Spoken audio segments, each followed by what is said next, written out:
ओम ब्रह्म सत्यम सर्वदा। आज भगवत गीता से मात्र एक श्लोक द्वारा ये पापों से लिप्त होने से बच सकते हैं और ये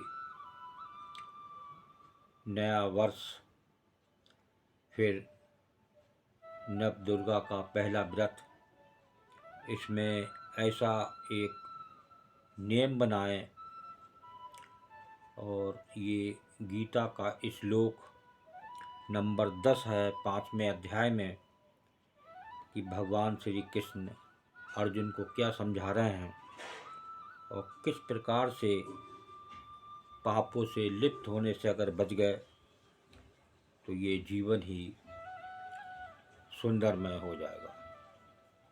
नया साल में एक नई अपनी एक नियम बनाएं, एक पंक्चुअलिटी बनाएं तो निश्चित ही जीवन में सफलता मिलेगी। और आइए पहले श्लोक को श्रवण करें। 5वें अध्याय का 10वां श्लोक। ब्रह्मण्याधाय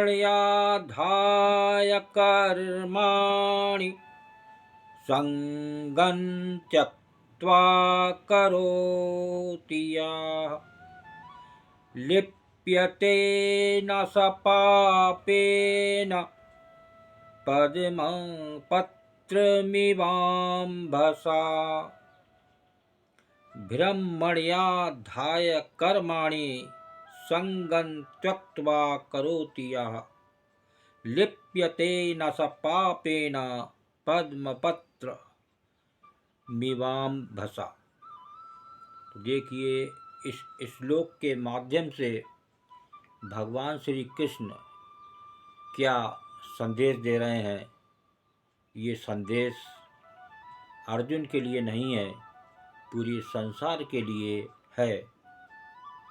तो आइए श्रवण करें। जो पुरुष सब कर्मों को परमात्मा में अर्पण करके और आसक्ति को त्याग कर कर्म करता है। देखिए, दो बातें भगवान श्री कृष्ण बता रहे हैं इसमें। एक तो जो कर्म हो पुरुष का वो परमात्मा में अर्पण हो, उस गुरु में अर्पण हो। सतगुरु तो अंतर रमे पल पल करें पुकार, तू आज्ञाकारी होए के घट का पाठ उघार। तो देखिए, एक गुरु और एक भगवान श्री कृष्ण बात कर रहे हैं एक कर्म की। ये सबसे बड़ा कर्म के बारे में बताया गया है। ये अध्याय कर्म संन्यास योगा। तो इसमें जो पुरुष सब कर्मों को परमात्मा में अर्पण करता है और आसक्ति को त्याग कर कर्म करता है, एक तो कर्म में आसक्ति ना हो और दूसरा परमात्मा में अर्पण हो, तब आपको लाभ मिल सकता है। इन दो बातों पर विशेष याद रखना है। वो पुरुष जल से कमल के पत्ते की भांति पाप से लिप्त नहीं होता। देखिए, सबसे बड़ी मुक्ति है ये। अगर ये दो कार्य आपने इस नए साल में कर लिए तो ये साल और ये नव दुर्गा, ये साल आप भूलेंगे नहीं। क्योंकि अगर वो पाप से लिप्त नहीं हुआ तो उसके जीवन में कितना बड़ा परिवर्तन आ गया मात्र एक श्लोक से।